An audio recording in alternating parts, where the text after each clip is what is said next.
In this week's Retro News, there is a ton of awesome retro commercials that are going to be playing during the Super Bowl, so you guys got to get ready for this Sunday.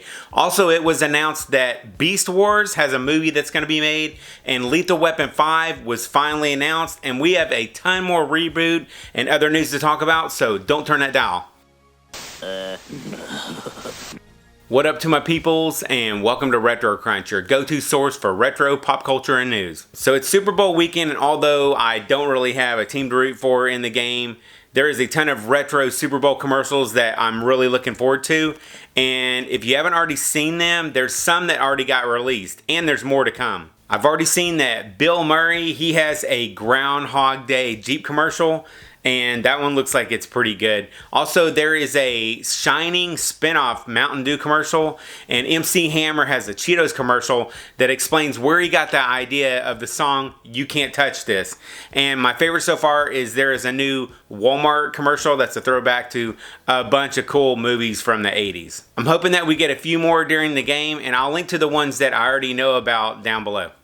Next, I have a few updates for you guys. Amazon's Stephen King adaptation of The Dark Tower is no longer going to be happening according to Deadline.com. Apparently, the pilot that was made is just not up to par with some of the other big budget genre series like Wheel of Time and the new Lord of the Rings series that's coming to the streaming service. The only silver lining in this right now is that the Dark Tower's production company, MRC, they're shopping the pilot around to some other studios, so it might still end up getting made somewhere. And then some more bad news. Rick Moranis, he reportedly is not going to be reprising his role as Louis Tully in Ghostbusters Afterlife. This news kind of sucks because I was really hoping to see him since most of the original cast are all coming back. And I guess we're going to have to find a new Keymaster. And I have an update on the Saved by the Bell series.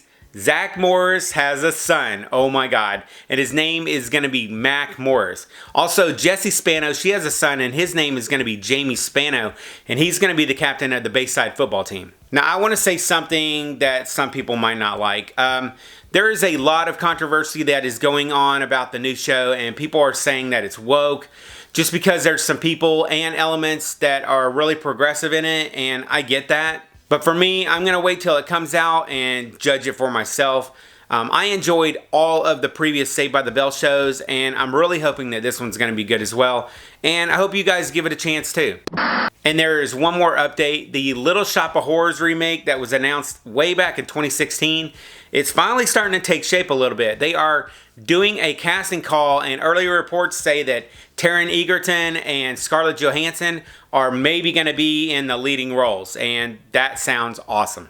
And then coming up next, I have a ton more news that I want to mention, so we're going to hit all these headlines real quick. Apple TV has a Beastie Boys trailer out for its upcoming documentary. The Fantasy Island movie has a new trailer. Pee Wee Herman is trying to get a new Pee Wee Herman movie made, but this one's supposed to be really dark. There's a new Lethal Weapon 5 that's coming out, and original director Richard Donner, as well as the stars Mel Gibson and Danny Glover, they're set to return for it. Then Paramount, they announced that they are making 2 more Transformers movies, and one for sure is going to be about Beast Wars. And then a Green Hornet movie was also announced. Also, the popular 80s movie, The Thing, it's getting a new film adaptation based off the original book. And be sure to check the description down below because there are about 7 more bonus stories that we did not get to today. And be sure to comment on the stories that we talked about that you were interested in. Then if you're into retro news and nostalgia stuff from back in the day, I'll see you in the next video that is right over there. I'll catch you guys on the flip side, and remember, if it ain't retro, it ain't worth watching.